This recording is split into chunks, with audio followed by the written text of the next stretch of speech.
preocupado por la situación del país. Ciertamente en medio de esta pandemia, recibir estas noticias de narcotráfico que ratifican lo que la Fiscalía del Distrito Sur de Nueva York siempre dijo, ¿no? Que Honduras se había convertido en un narcoestado, básicamente desde el periodo en el que el Partido Nacional ha estado en el gobierno.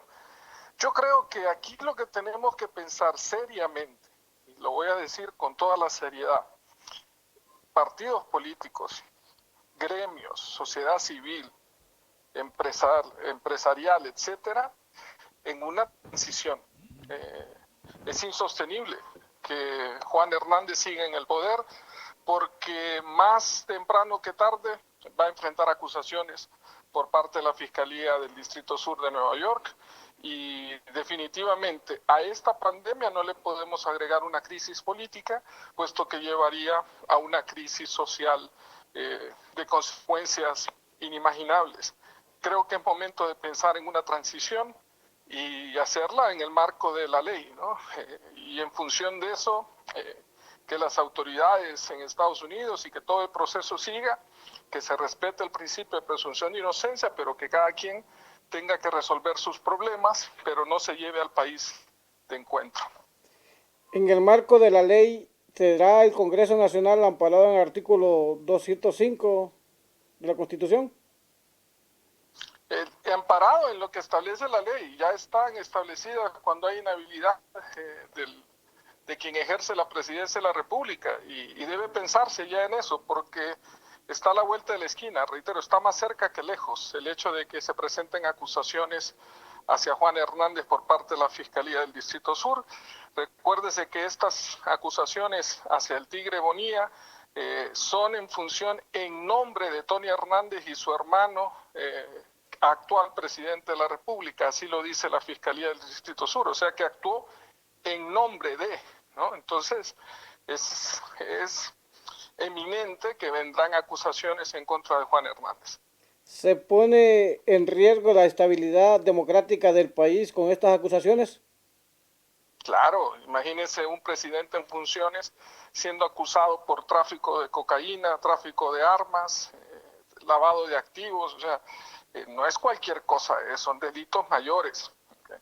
Y ciertamente todo mundo siempre alegan de que son desde Fabio Lobo hasta Tony Hernández, recuérdense aquellas manifestaciones que hacían y con los hashtags Tony es inocente, siempre alegan lo mismo, siempre han alegado lo mismo, que ellos no tienen nada que ver, que son narcotraficantes que los están acusando, pero al final siempre terminan con sentencias de culpabilidad en cortes federales de Nueva York, y en este caso de Juan Hernández no veo por qué debería de ser diferente. ¿El Congreso Nacional o la Corte Suprema de Justicia deberían de actuar ya? La institucionalidad, o sea, la institucionalidad del país. Él, por vergüenza, por ética, pero va a ser muy poco probable, debería de renunciar y someterse a una investigación para cuidar, salvaguardar el Estado de Derecho en nuestro país.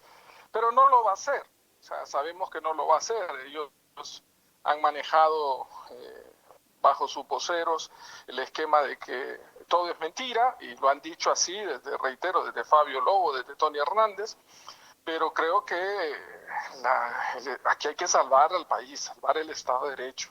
Yo creo que eso es importante porque, reitero, en una crisis y una pandemia y recibir una acusación por tráfico de cocaína por parte del gobernante de la Fiscalía del Distrito Sur, vamos, va a crear una hecatombe política que nos va a llevar a una desestabilización social, que nadie quiere eso para nuestro país. Esa es la diferencia entre dos países, uno Honduras, otro Estados Unidos, que en el marco de la pandemia allá se imparte justicia, aquí en Honduras está estancada. Sí, hay lo más importante, y creo que ese es un referente mundial, Estados Unidos, o sea, como su Estado de Derecho y la separación de los poderes, ¿no? Una cosa es el poder judicial, el poder legislativo, y otra cosa es el poder ejecutivo. Y aquí estamos hablando del Departamento de Justicia, donde prevalece la independencia. Ya la Fiscalía actúa con independencia. Las cortes actúan con independencia. A eso deberíamos en Honduras nosotros. No hay injerencia ni supremacía de un poder del Estado sobre otro, como lamentablemente lo ha establecido particularmente este gobierno. Ingeniero, el artículo 272 de la Constitución establece que la alternabilidad debe ser protegida por las Fuerzas Armadas. Pero no se hizo con la reelección ilegal, ¿no? O sea, eso ya lo sabemos. Se hizo una reelección ilegal donde muchos sectores, la mayoría más bien, avalaron esa ilegalidad. El partido siempre estableció que la reelección es ilegal y lo sigue estableciendo, pero no solo fueron las Fuerzas Armadas, fueron también las fuerzas empresariales, gremiales, sindicales, o sea, muchos, una parte de la sociedad civil, medios de comunicación, no alzaron la voz al irrespeto de la Constitución. Juan Orlando Hernández debería de ya renunciar o el Sí, Congreso Nacional un juicio político. Desde antes, Ronnie, debió haber renunciado desde el fraude electoral, luego debió haber renunciado con las acusaciones de su hermano y ahora las acusaciones que seguramente vendrán directo a él en cualquier momento. ¿Cuál es el mejor consejo que le da usted al presidente de la República, Juan Orlando Hernández? Que renuncie, que se presente a las autoridades y si es inocente, que demuestre su inocencia y que enfrente la ley, que piense en Honduras, que Honduras no está para agregarle a esta emergencia nacional y crisis sanitaria una crisis política. ¿Y los partidos políticos cuál va a ser su función? La que deben tener todos, o sea, nosotros como Partido Liberal, salvaguardar el Estado de Derecho. O sea, para nosotros es fundamental y debe ya de pensarse en un proceso de transición pacífico de acuerdo a lo establecido en la Constitución de la República.